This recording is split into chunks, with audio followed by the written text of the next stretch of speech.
주인의 상에서 떨어지는 부스러기라는 제목으로 말씀을 나누겠습니다. 우리 인생 살면서 보니까 내가 원하는 대로 되지 않는 것도 참 많이 있습니다. 내가 원하는 것도 되는 경우도 있습니다. 내 원하는 것으로 되지 않는 경우도 참 많이 있는 것을 볼 수가 있습니다. 하나님께서 우리가 생각하지 않았던 것도 또 행하실 때가 있어요. 하나님의 비전과 우리의 비전이 같아가지고 다 기도하는 대로 다 되면은 좋겠다 생각합니다. 그러나 되지 않는 경우도 있으니까 그때는 하나님의 뜻이 무엇인가 또 기다릴 수밖에 없다고 생각합니다. 주의 은혜 가운데 기다리는 동안에 하나님께서 우리를 훈련시켜 주시고 또 더 믿음으로 성장시켜 주시는 그런 축복을 누리시기를 간절히 축원합니다. 이스라엘 백성들이 가나안 땅에 들어가기를 원했지만은 광야길을 거쳐야만 했어요. 40년 동안을 기다렸다가 가나안 땅에 들어갔던 것을 볼 수가 있어요. 그 기간 동안에 훈련이 있었습니다. 오늘 말씀 가운데 첫째는요, 믿음은 들음에서 나며라는 말씀인데, 오늘 본문에 나오는 가나안 여인에게 있어서 예수 그리스도는 마지막 희망이고 유일한 희망이었던 것을 볼 수가 있어요. 마지막 희망이고 유일한 희망이에요. 근데 이 가나안 여인은 의사들을 찾아서 이리저리 다녔을 것입니다. 제 딸이 귀신 들렸습니다. 전문의를 찾아갔어요. 의사도 이런 사람 만나고 저 사람 만나고 그랬는데 다 들리는 얘기가 저는 할 수가 없습니다. 죄송합니다. 제 능력 바뀝니다. 이렇게 얘기를 했으리라 생각해요. 또 그 지역에 있었던 많은 무당들에게 찾아가서 구술하기도 하고 또 여러 가지 방법으로 주술도 하기도 하고 그랬지만 아무 소용이 없었던 것을 볼 수가 있어요. 참 안타까운 마음을 갖고 있었던 이 여인이었어요. 자신의 재물도 다 소진했으리라 생각합니다. 마지막이고 유일한 희망 예수 그리스도신데, 근데 예수님께서 자신의 지역에 오셨다고 하는 말을 들었어요.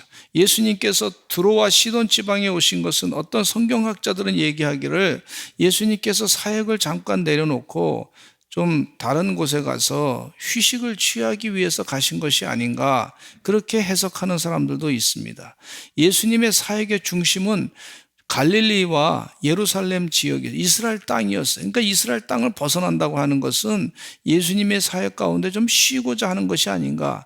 그것도 좀 증거가 되는 것이 뭐냐면 예수님이 가나안 여인이 큰 소리로 외쳐가지고 우리 좀 딸을 고쳐달라고 그렇게 부탁하는데도 대답하지 않으시고 주인의 그 자녀에게 줄 떡을 또 다른 사람에게 줘서는 안 된다, 뭐 이렇게까지 얘기하신 것을 보면 예수님께서 분명히 그곳에서 좀 쉬고 싶으신 거 아닌가, 이렇게 생각하는 그런 경우가 있는 것을 볼 수가 있어요.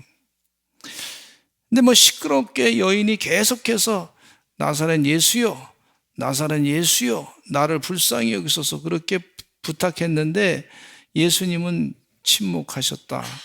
좀 쉬시는 거 아닌가, 이런 생각을 성경학자들이 하게 됩니다. 그렇게 쉬는 것을 대해서 이 여인은 뭐 관심 갖지 않았어요. 지금 여인의 관심은, 집중은 우리 딸을 살려야 되는 거예요. 귀신 걸린 것에서부터 자유케 돼야 되는 거예요. 예수님이 쉬는 거, 뭐 점잖게 뭐 예수님이 쉰다 그럼 좀 예의를 갖춰가지고 예수님 잘 쉬시기 바랍니다 이런 게 아니라 지금 우리 딸이 살아야 되는 거예요. 딸이 귀신에서부터 자유케 돼야 되는 거예요. 이게 얼마나 참 어려운 과정인지 몰라요. 근데 이 여인이 말이죠, 왜 그렇게 예수님에게 의지했냐면 들었던 얘기가 있잖아요. 들었던 얘기. 예수님이 병자를 고쳤다고 하는 사실을, 그 소식을 다른 사람한테 들었어요. 이 지푸라기 잡는 심정으로 좋은 소식이 탁 들렸을 때 지푸라기 잡는 심정으로 그 소식을 자기 마음 가운데 확 받아들였어요. 또 예수님께서 물고기 2마리와 떡 5개를 가지고 5,000명을 먹으셨다고 하는 그 기적을 행하신 분이니까 그 소식에 대해서 또 관심 가지고 그것에 대해서 자기 마음 가운데 확 받아들였던 걸 볼 수가 있어요. 예수님께서 무리를 걸으셨다고 하는 사실을 사람들이 막 얘기할 때 그 소식을 듣고서 또 마음 가운데 확 받아들였어요.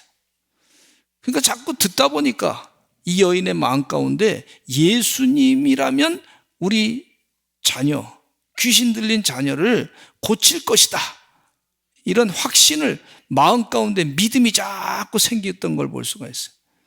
그럼 믿음은요, 들음에서 난다 그랬는데 자꾸 예수님의 말씀을 들어야 될 줄로 믿습니다.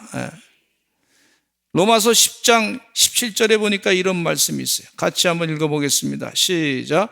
그러므로 믿음은 들음에서 나며 들음은 그리스도의 말씀으로 말미암았느니라 그랬어요. 믿음은 들음에서 난다 그랬어요. 예수 그리스도의 말씀을 자꾸 듣다 보니까 믿음이 생기는 걸 볼 수가 있어요. 존 웨슬레 목사님은 감리교 창시자인데 존 웨슬레 목사님을 따랐던 많은 설교자들이 있었어요. 근데 설교자 가운데 내가 구원에 대한 확신이 없습니다, 부활에 대한 확신이 없습니다, 그렇게 얘기하니까 이 존 웨슬리 목사님이 처방으로 뭐라고 그랬냐면 구원의 확신이 들 때까지 설교하라 그랬어요.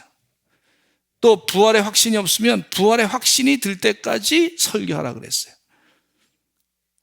근데 성경 말씀은 진리의 말씀인데 이 진리의 말씀이 반드시 믿어질 테니까 믿어질 때까지 하라 그랬어요. 여러분, 우리가 수학 문제를 풀 때 수학 문제 처음부터 그 문제를 딱 답을 맞히는 사람이 다 있습니까? 아주 복잡한 수학 문제 풀 때 여러 번 반복해서 또 틀리기도 하고 왜 틀렸나 확인하기도 하고 또 확인하고 또 확인하고 또 확인하고 그러지 않습니까? 이게 답이 분명히 있는데 그것에 대해서 한번 풀었다가 안 됐다고 해서 포기하고 그러지 않잖아요. 계속 수학 문제를 풀고 또 풀고 또 풀고 그러다가 나중에 결국은 답을 맞히게 되는 것을 볼 수가 있는데 그것처럼 성경 말씀도 진리의 말씀이에요. 진리의 말씀이 한번 내가 들었는데 이 말씀이 아니야, 잘 이해가 안 돼, 그러면 진리가 아닌 게 아니란 말이죠.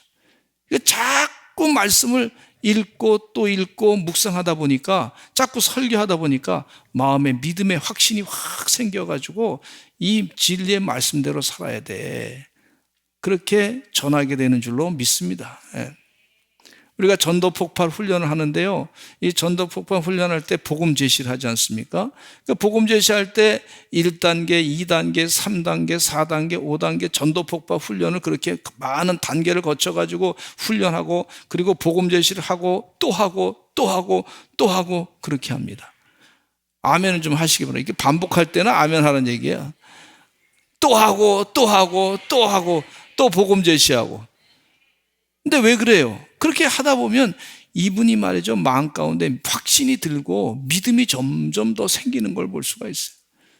그럼 믿음이 좀 약한 사람들, 왜 내가 구원의 확신이 없습니다 그러면 부활장을 자꾸 이 부활의 고린도서 부활의 확신이 없으면 부활장을 자꾸 읽어보시기 바라고, 성령의 확신이 없으면 성령의 말씀 성령장을 자꾸 읽어보시기 바라고 사모하시기를 바랍니다.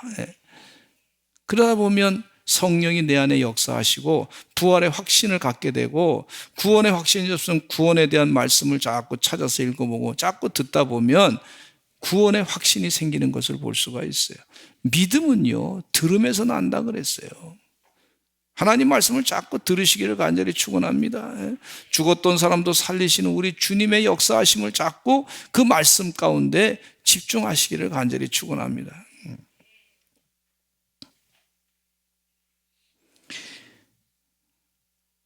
자꾸 세상의 말에 뺏겨가지고 내 마음을 뺏긴다면, 세상 말을 자꾸 듣다 보면 내 마음을 거기 뺏겨. 그 마음 뺏기다 보면 믿음이 자꾸 사라지게 되는 걸 볼 수가 있어요. 안타까운 현상이죠. 여러분, 주의 은혜 가운데 하나님 말씀, 예수 그리스도의 말씀을 자꾸 들으시기 바랍니다. 제가 장례식 가서 부활에 대한 설교를 많이 합니다. 부활의 설교. 반드시 우리 삶에 부활의 역사가 있습니다. 주님 재림하실 때 부활할 것입니다. 믿는 자들은 약속하셨으니까. 그렇게 설교하다 보면요, 제가 은혜가 막 더 넘쳐요. 그리고 지혜를 하나님이 또 주시는 걸 볼 수가 있어요. 주의 은혜 가운데 하나님의 말씀을 자꾸 들으시기를 간절히 축원합니다. 그래서 믿음이 자라야 될 줄로 믿습니다. 두 번째는요, 소리 질렀다 그래. 소리 질러. 자신의 귀신 들린 딸을 생각하면서 안타까워하는 이 여인은, 가나안 여인은 소리 지릅니다. 주 다윗의 자손이여 나를 불쌍히 여기소서. 내 딸이 흉악하게 귀신 들렸나이다. 그 소리를 질러요. 예수님이요 귀가 먹으신 분이 아니세요. 예수님은 하나님과 같으신 분인데 신음소리까지 들으시는 분이 바로 예수님이세요. 예수님은 집중력이 떨어져서 못 들으시는 분이 아니에요. 그런데 여인은 계속 소리 지릅니다. 다윗의 자손이요 라고 하는 것은 온전한 고백이 아니에요. 예수님에 대한 고백할 땐 예수님은 그리스도이십니다. 살아계신 하나님의 아들이십니다. 창조주이십니다. 뭐 이렇게 얘기해야 되는데 육신의 혈통을 따라서 표현했는데 예수님께서 그것에 대해서 뭐라 그러지 아니하시고 그대로 받아들인 걸 볼 수가 있고, 여인의 소리 지르는 것에 대해서 불편하고 귀찮게 여기셔서 나 듣기 싫다 이렇게 하지 아니하시고 그대로 다 뒀던 것을 볼 수가 있어요. 근데 이 여인은 마음 가운데 있는 이 힘든 마음을 가지고 아주 간절하게 나사렛 예수여, 다윗의 자손 예수야 하고 나를 불쌍히 여기소서 그렇게 부르짖는 것을 볼 수가 있어요. 예레미야 33장 3절 말씀 읽겠습니다. 시작. 너는 내게 부르시지라 내가 네게 응답하겠고 내가 알지 못하는 크고 은밀한 일을 내게 보이리라 그랬어요. 하나님이 예레미야 예언자를 통해서 이스라엘 백성들에게 명령하신 내용이 너는 내게 부르시지라 내가 네게 응답할 것이다. 내가 알지 못하고 크고 은밀한 일을 내게 보일 것이다. 이렇게 말씀해 주고 있어요. 소리를 지르는 것에 대해서 하나님께서 원하신 것을 또한 볼 수가 있습니다. 예수님 주변에 있던 제자들은 듣기 싫어서 꾸짖었어요. 마태복음 15장 23절에 보니까 이렇게 말씀하고 있어요. 시작. 예수는 한 말씀도 대답하지 아니하시니 제자들이 와서 청하에 말하되 그 여자가 우리 뒤에서 소리를 지르오니 그를 보내소서. 이 소리를 지렀더니 주변 사람들이 불편한 거예요. 예수님의 제자들도 쉬러 왔는데 시끄러운데 자꾸 소리 지르니까 말이죠. 그러니까 마음이 불편한 거예요. 예수님 좀 어떻게 해결해 달라고 그렇게 얘기한 것을 볼 수가 있는데, 제가 그 영상을 봤어요. 그 일반 음악회 콘서트에 보니까 그 가수가 말이죠. 그 콘서트 하면서 뭐라 그러냐면 뭐 소리 질러 그러더라고. 그래서 내가 아니 일반 사람들도 소리 지르는데 말이야. 예수 믿는 사람은 왜 못 질러? 그죠? 주님 앞에 간절히 주여 나를 불쌍히 여기소서 소리 질러야지 말이죠. 성경 말씀이 그렇게 말씀했으니까 소리를 지르는 게 뭐 그거 가지고 예수님이 뭐라 그러지 아니하시고 하나님이 시끄럽다고 말씀하지 않으시니까 얼마나 답답했으면 이 여인이 간절하게 소리 질러 그렇게 부탁했나 생각합니다. 일반 콘서트에서도 소리 질러 놀아보자 말이지 그렇게 하는데, 한번 해보실까요? 주여 불쌍히 여기소서. 시작. 주여 불쌍히 여기소서. 예, 얼마나 좋아요. 마가복음 10장 46절로 47절 말씀에 보면 이런 말씀이 있어요. 시작. 디메데의 아들인 맹인 거지 바디메오가 길가에 앉았다가 나사렛 예수시란 말을 듣고 소리질러 이르되 다윗의 자손 예수여 나를 불쌍히 여기소서 하거늘. 다윗의 자손 예수여 나를 불쌍히 여기소서. 이 소경 바디메오가 간절하게 다윗의 자손 예수여 나를 불쌍히 여기소서 할 수 있는 게 자기가 소리 지르는 것밖에 없다고 생각해서 그런지 모르지만 소리를 질렀어요. 간절하게 예수님 도와주세요. 나를 불쌍히 여겨주세요. 나를 불쌍히 여겨주세요. 그렇게 기도했던 걸 볼 수가 있어요. 그러니까 우리 주님께서 그 간구를 들으시고 응답하신 것을 볼 수가 있어요. 제가 목회하면서 지금도 좀 후회되는 좀 잘못했다 생각하는 것이 있는데, 그게 뭐냐면 미국에서 목회할 때 어떤 성도님이 교회로 오셔가지고 새벽에 주일날은 또 안 오시고 다른 교회 가시고 그러는데 우리 교회 와가지고 새벽을 깨워서 기도하시는데 말이죠. 그냥 기도하시는 게 아니라 그냥 기도를 하면서 조금 움직이시면서 주야 막 그러니까 막 제가 기도하다 말고 저도 그 소리 들으면 정신이 버뜩 나가요, 갑자기. 근데 다른 집사님이 자기가 이렇게 조용히 좀 하나님께 마음을 모아서 기도하려고 했더니 그분이 쫙 하면 깜짝 놀란다. 그래서 저보고 와서 목사님, 저분을 좀 절제시켜 주시면 좋겠습니다. 그러더라고.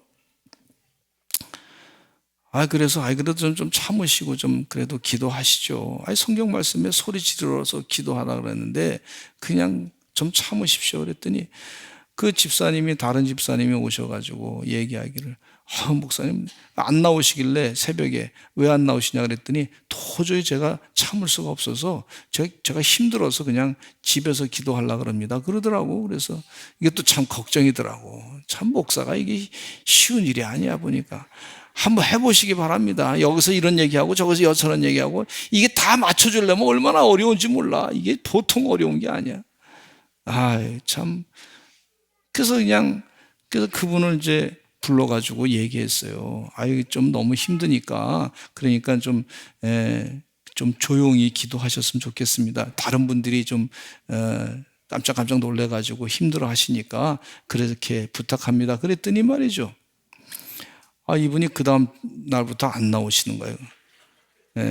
새벽에 안 나오시더라고요. 그래서 어디 갔나 봤더니 다른 교회 가가지고 또 똑같이 하더라고 보니까.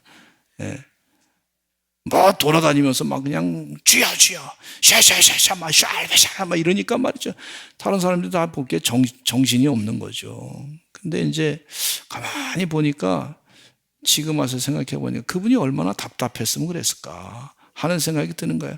이민 생활하면서 너무 힘들죠. 또 말도 잘 안 통하죠. 경제적으로 힘들죠. 자기 또 여러 가지 상황이 어렵고 자녀들 문제도 힘들고 여러 가지 힘드니까 막 그냥 하나님께 간절하게 그 마음을 헤아려 주지 못한 게 미안하더라고요. 그래서 이제는 혹시 시끄럽다고 하시는 분들한테는 내가 가만히 지금 생각하면 지혜가 생각나는데 이 귀마기를 하나씩 드려야 되겠다 이 생각이 드는데 귀마기.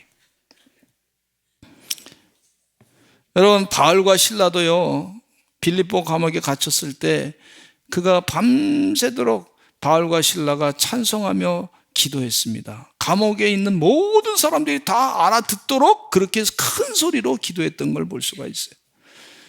우리 하나님께서 그 기도를 다 들어주시는 줄로 믿습니다. 물론 그렇다고 해서 무슨 우리가 기도가 목청 대회는 아니에요. 큰 소리 대회는 아닙니다. 또한 성경 말씀에는요 이런 것이 있어요. 한나가 간절하게 기도할 때는요 그가 마음 가운데 간절하게 너무 열심을 다해서 성전에서 기도할 때 술 취한 모습으로 그렇게 보였다는 거예요. 조용히 기도했는데 술 취한 모습으로 기도했어요. 완전히 그냥 술 취한 모습으로 그냥 취한 모습으로 그렇게 기도했다는 거예요. 그 조용한 기도도 하나님께서 마음 가운데서부터 간절하게 들리지는 않지만 입술로는 안 내지만 마음속으로 간절하게 소리 지르는 그런 기도를 하나님이 또 들으신다는 것을 볼 수가 있어요. 하나님은 우리의 간구를 다 들어주시는 주님이신 줄로 믿습니다. 그러나 이 가나안 여인의 입장에서는 너무 힘들어서 할 수 있는 방법이 없으니까 자기가 알 수 있는 방법을 가지고 여호와 하나님 주님께 소리질러 주 예수여 다윗의 자손 예수여 나를 불쌍히 여기소서 그렇게 부르짖었던 걸 볼 수가 있어요. 또 이 여인은 절하며 이르되 예수님은 소리를 지르는 여인에 대해서 침묵했습니다. 설교집 중에 침묵 중에 응답하시는 하나님이라고 하는 책이 있는데 그 책에 큰 은혜를 받았습니다. 하나님은 우리가 볼 때 침묵하시는 것 같지만 다 들으시고 계시는 하나님이시라는 거예요. 이스라엘 백성들이 400년 동안이나 애굽에서 고통을 당했습니다. 고통을 당하였던 이스라엘 백성들은 신음했어요. 하나님은 당장에 그들의 문제를 해결하지 않으시고 고난의 세월을 겪게 하셨는데 당시로서는 침묵하시는 것 같아 보이지만 그들의 신음소리를 다 들으시고 모세를 지도자로 보내셔서 출애굽하게 하신 것을 볼 수가 있어요. 우리들이 어려움을 겪을 때 하나님께 간구합니다. 하나님께서 당장에 응답하지 않으시는 것 같지만 침묵하시는 것 같아요. 하나님 왜 이렇게 침묵하시고 말씀이 없으시나요? 내가 답답한데 왜 말씀이 없으시나요? 그런데도 하나님은 침묵하시는 것 같지만 다 듣고 계신 하나님이신 것을 볼 수가 있어요. 이 여인의 침묵에 대해서 예수님은 드디어 한마디 합니다. 제자들이 부탁하니까 마태복음 15장 24절 말씀 읽겠습니다. 시작. 예수께서 대답하여 이르시되 나는 이스라엘 집에 잃어버린 양 외에는 다른 데로 보내심을 받지 아니하노라 하시니 이랬어요. 이 가나안 여인이 정말 기가 막힌 답변을 예수님으로부터 들었어요. 자신의 딸이 귀신 들려가지고 고침을 받아야 되는데 예수님은 마지막이고 유일한 희망인데 다 주변 사람들에게 해봤는데 다 딸을 갖다가 봤는데 아무도 도와주실 사람이 없는데 예수님에 대한 얘기는 많이 들었단 말이에요. 그 믿음이 잔뜩 있는데 예수님이 하시는 말씀이 나는 이스라엘 집에 잃어버린 양 외에는 다른 데로 보내심을 받지 않았다. 이게 무슨 얘기냐면 이방 사람들에게는 내가 기적을 행할 이유가 없다. 내가 이방 사람들을 위해서 행할 일이 없다. 이렇게 얘기하시는 거 아닙니까? 그러니까 얼마나 힘들겠습니까? 그러니까 이 여인이 예수님께 절하며 무릎 꿇습니다. 이 얘기는 예수님을 예배하는 것이라고 볼 수가 있어요. 절하고 무릎 꿇어요. 나는 주님께 항복합니다. 내 힘으로 안 됩니다. 내 힘으로 이렇게 가보고 여기도 가보고 저기도 가보고 이 의사 찾아보고 저 의사 찾아보고 안 됩니다. 우리 주님께서만이 해결해 주실 분입니다 하면서 절하고 무릎 꿇는 그 여인의 모습을 볼 수가 있어요. 아브라함은 하나님께 가는 곳마다 지시하는 곳마다 가는 곳마다 다 번제를 드렸어요. 자기가 주변에 친척도 없고 아무도 자기를 도와줄 사람 없는데 번제를 드리면서 하나님이 도와주지 않으면 내가 살 수 없습니다. 이런 고백이에요. 여러분 신령과 진정으로 드리는 예배가 뭐냐면 하나님 아니면 날 살 수 없습니다. 이렇게 고백하면서 예배를 드리는 겁니다. 나는 하나님께 항복합니다. 심령이 가난한 자가 뭐냐면 천국이 저희 것임이라 그랬는데 내 방법으로 이렇게 해보고 저렇게 해보고 다 안 됩니다. 하나님이 도와주셔야 됩니다. 우리가 주일날 와서 예배 드릴 때 그런 마음을 갖고 예배 드리시는 우리 서산제일감리교 성도님들 되시기를 간절히 축원합니다. 그것이 신령과 진정으로 예배 드리는 자세예요. 마태복음 8장 2절에 보니까 이런 말씀이 있어요. 시작. 한 나병 환자가 나와 절하며 이르되 주여 원하시면 저를 깨끗하게 하실 수 있나이다 하거늘 나병 환자가 나와서 절했다 그래서 절했다. 예배했다는 거예요. 경배했다는 거예요. 마태복음 2장 2절에도 이런 말씀이 있어요. 시작. 유대인의 왕으로 나신 이가 어디 계시냐? 우리가 동방에서 그의 별을 보고 그에게 경배로 왔노라 하니 그에게 경배로 왔다. 무릎 꿇고 예배를 드렸다 하는 얘기입니다. 나 자신을 하나님께 다 드립니다. 그런 뜻이에요. 하나님께 다 드립니다. 내 힘으로는 안 됩니다. 하나님의 은혜로 가능합니다. 이번에 전교인 수련회 때 은혜를 많이 받았는데 새롭게 하소서 하면서 은혜를 또 많이 받게 됐는데 열심히 예배드리는 가정에 하나님의 일하심과 축복을 체험하게 됐어요. 그중에서도 우리 장로님 가정에 권사님과 함께 하루에 5번씩 감사 예배를 드렸다는 거예요. 물론 시간은 뭐 짧게 드렸지만 어떻게든 간에 5번씩 하나님께 감사 예배를 드렸어요. 암이 걸려가지고 고생하시는데 5번씩 하나님께 감사 예배를 드렸는데 하나님께서 고쳐주시고 치유해 주셨다고 간증하셨어요. 5년 지나고 났는데 완치됐다고 그렇게 말씀하시는데 여러분 예배 드리는 동안에 하나님이 도와주셔야 됩니다. 하나님 축복해 주셔야 됩니다. 그랬더니 예배 가운데 역사하셔서 면역세포가 강하게 되지 않습니까? 그 악한 세포가 물러가가지고 5년 만에 완치가 돼서 건강하게 생활하시는 것을 볼 수가 있어요. 여러분 내 생명은 내 것이 아니고 하나님의 것입니다. 하나님의 은혜 아니면 내가 살 수 없습니다. 절하며 기도할 때 예배할 때 하나님이 큰 복을 내려주시는 줄로 믿습니다. 이 신령과 진정으로 드리는 자에게 주시는 영적인 축복이에요. 또 떨어지는 부스러기를 먹나이다 그랬어요. 절하면서 주여 저를 도와주옵소서라고 하는 여인에게 예수님은 놀라운 말씀을 하십니다. 예수님의 말씀이라고 믿기지 않는 말씀인데 예수님은요, 일반적으로 힘들어하는 사람들에게 친절한 말씀을 하시고 위로의 말씀을 하시는 분이세요. 마태복음 15장 26절에 보면 예수님이 하신 말씀이라고 믿기지 않을 만한 그런 말씀을 예수님께서 하시는 거예요. 같이 읽어보겠습니다. 시작. 대답하여 이르시되 자녀의 떡을 취하여 개들에게 던짐이 마땅하지 아니하니라 그랬어요. 이 여인은 예수님 앞에서 침묵하시는 주님으로 인해서 무시를 당했어요. 아마 신문 기사 나면은요, 뭐라고 났냐면 이렇게 났을 거예요. 예수님께서 인종차별을 하시다. 예? 요즘의 기자를 보면 예수님께서 인종차별하시다, 여자를 무시했다, 뭐 이렇게 해가지고 크게 헤드라인에 날 수도 있을 만한 그런 얘기인데, 그런데 예수님께서 그런 말씀을 하셨어요. 근데 이 개라고 하는 말은요, 어떤 표현이냐면 요한계시록 22장 15절에 보면 이런 말씀이 있어요. 같이 읽어보겠습니다. 시작. 개들과 점술가들과 음행하는 자들과 살인자들과 우상 숭배자들과 및 거짓말을 좋아하며 지어내는 자는 다 성 밖에 있으리라. 이 개라고 하는 표현은 점술가와 같은 동급이라고 볼 수 있고, 음행하는 음란하는 사람이라고 볼 수 있고, 살인자들이라고 볼 수 있고, 우상 숭배자들이라고 볼 수 있고, 거짓말을 하는 사람들이라고 볼 수 있고, 성 밖에 있는 사람이라면 구원받지 못하는 사람이다, 이렇게 표현한 것을 볼 수가 있어요. 야, 이거 얼마나 자존심 상합니까? 인권을 무시하는 얘기입니까? 너무 속상한. 아니, 예수님이 이 사람 마음도 하나, 요즘에는 감정을 굉장히 중요하는 시대 아닙니까? 요즘 얘기가 감정을 중요하는 시대, 자존심을 상당히 건드리면 안 되는 시대 아닙니까? 인종차별하면 안 되는 시대인데, 그런데 예수님께서 이렇게 얘기했다는 것 자체는 참 이해하기 힘든 얘기입니다. 그런데 이 여인이 뭐라 그러냐면요, 이렇게 얘기합니다. 마태복음 15장 27절 얘기해요. 시작. 여자가 이르되 주여 올소이다마는 개들도 제 주인의 상에서 떨어지는 부스러기를 먹나이다 하니 그랬어요. 여자가 말합니다. 주님 말씀이 틀렸습니다. 내 감정이 기분 나빠서 안 됩니다. 잘못된 얘기입니다. 이 인권을 아주 무시했습니다. 이렇게 얘기하지 않고 주님 옳습니다. 주님 말씀은 맞습니다. 이렇게 얘기하는 거예요.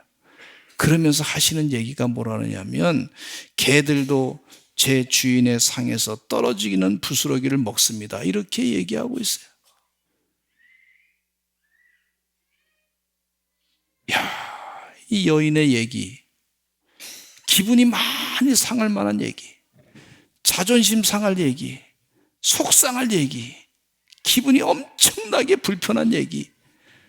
그런데 자기 감정이, 기분 나쁜 감정이 자기 귀신들이 딸을 살릴 수 없다는, 귀신들이 딸을 고칠 수 없다는 사실을 정확하게 알고 있어요.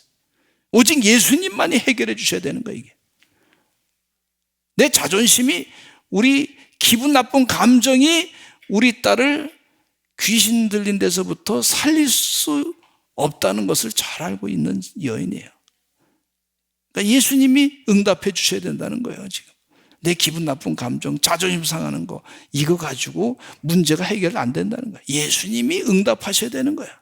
그러니까 예수님께 또 부탁합니다. 다 정말 인생이, 사람이 세상적으로 얘기하면 너덜너덜해진 거죠. 무시당하고 너덜너덜해진 그런 상태인데, 그 중에서도 이 여인이 끝까지 믿음을 가지고 희망을 잃지 않고 한마디 하는 거예요. 주여 옳습니다. 개들도 주인의 상에서 떨어지는 부스러기를 먹습니다. 이렇게 얘기합니다. 한나가 기도할 때 엘리 집사님이 술 취한 것 같이 봤어요. 그렇잖아요. 지금 마음이 속이 상한데 한나는요, 자녀 못 낳는 것 때문에 막 속상하고 있는데 옆에 있는 엘리 집사님이 와가지고 위로해 주지는 못할 만정 술 취한 사람 여기 들어오면 안 된다, 이렇게 얘기하니까 말이죠, 얼마나 속이 상했겠습니까? 생각해 보면. 그런데 이 한나가 정중하게 엘리 제사장 앞에 자기 얘기를 다 정중하게 얘기합니다. 내 자존심, 기분 나쁜 감정이 내 문제 해결해 주는 게 아니니까. 주님께서 하나님이 응답해 주셔야 내 문제가 해결되니까. 아주 지혜로운 거예요, 지혜로운 거.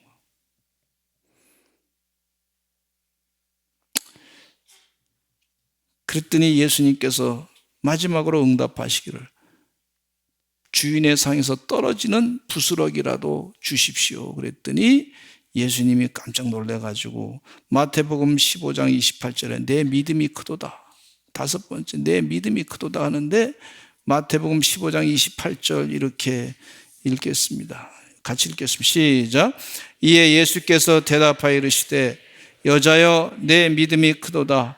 내 소원대로 되리라 하시니 그때로부터 그의 딸이 나으니라 그랬어요. 예수님이 내 믿음이 크도다.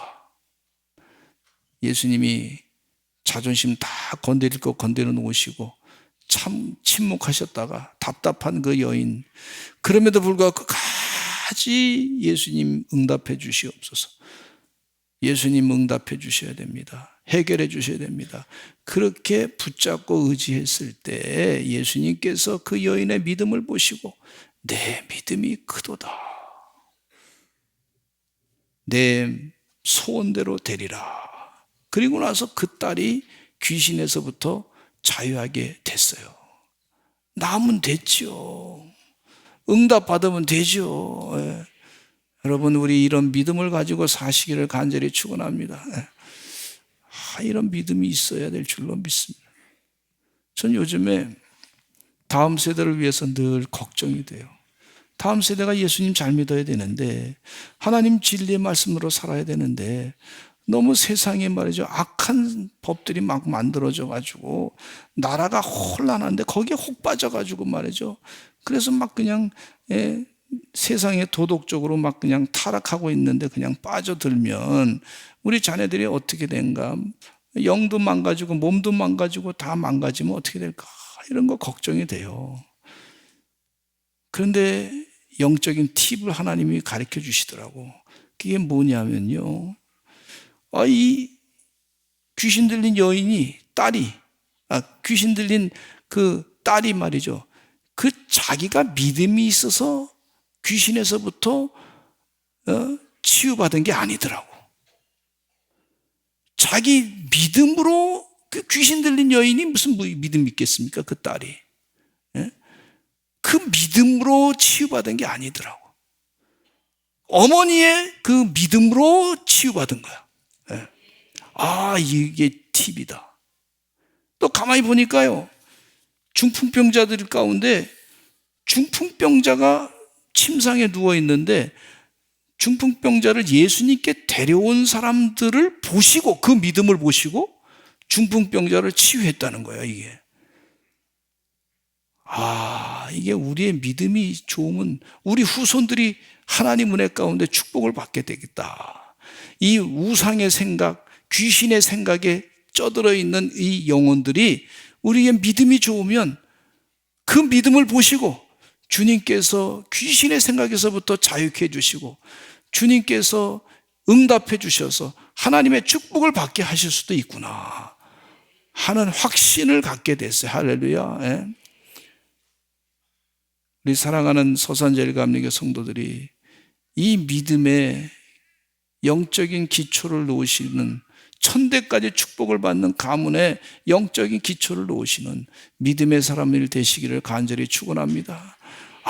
이렇게도 주님이 역사하시는구나, 하나님이 이렇게도 응답하시는구나 하는 마음을 갖게 되니 얼마나 좋은지 몰라요. 그렇다고 해서 혹시 또 기도하다가 몇십 년 기도했는데 응답이 안 됐다 그래서 또 너무 실망하지 마시기 바랍니다. 내가 혹시 믿음이 작아서 그런가 너무 실망하지 마시기 바랍니다.